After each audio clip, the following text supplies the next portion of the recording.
Alors, il y a un sujet qui empoisonne les relations entre les écologistes et le gouvernement, c'est la centrale de Fessenheim, la centrale nucléaire. Oui. C'était une promesse. C'est une promesse de François Hollande. Écrite d'ailleurs dans l'accord entre les Verts, Europe Écologie Les Verts et le candidat socialiste de l'époque.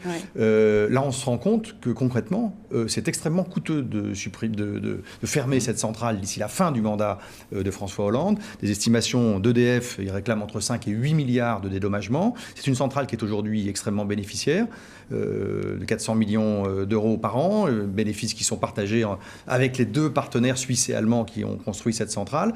Là, c'est un cas intéressant parce que comment on concilie des exigences écologiques, sociales et économiques dans une période de crise? Pour nous, les écologistes, Fessenheim est une ligne rouge.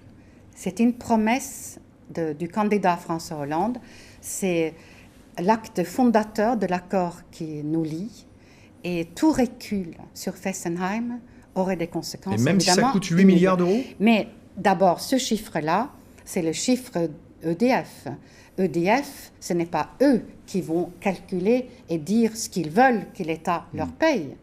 Ils ont intérêt à gonfler le chiffre. Nous avons le droit, en tant que puissance publique, de dire les centrales nucléaires sont à bout de leur vie. Ils sont dangereux là où ils sont parce qu'ils sont sur une faille sismique et ils sont surplombés par le canal d'Alsace.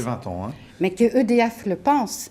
TEPCO aussi pensait que la centrale de Fukushima pouvait fonctionner encore en sécurité pendant 30 ans. Qu'est-ce qu'il nous faut pour comprendre? Le temps passe. Vous dites qu'il faut que le gouvernement français tient sa promesse, que c'est le contrat que nous avons passé, et ce n'est pas à M. Proglio de fixer les indemnités. Proglio, qui est le patron d'EDF. Il y aurait des négociations, il faut commencer le travail de fermeture, on n'appuie pas que sur un bouton, il faut le démanteler. Mais donc vous dites, si Fessenheim ne ferme pas... Et le raisonnement, évidemment... Qu'est-ce qui se passe si Fessenheim ne ferme pas? Pour quiconque connaît un peu l'économie, une installation qui est amortie est extraordinairement rentable, mais ce n'est pas le problème ici.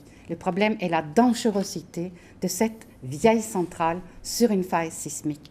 Et nous avons une responsabilité envers nos concitoyens et envers les citoyens allemands de l'autre côté du Rhin de fermer cette centrale. Alors si la promesse n'est pas tenue, qu'est-ce que vous faites? Là, vous quittez le gouvernement? Alors je pense que oui.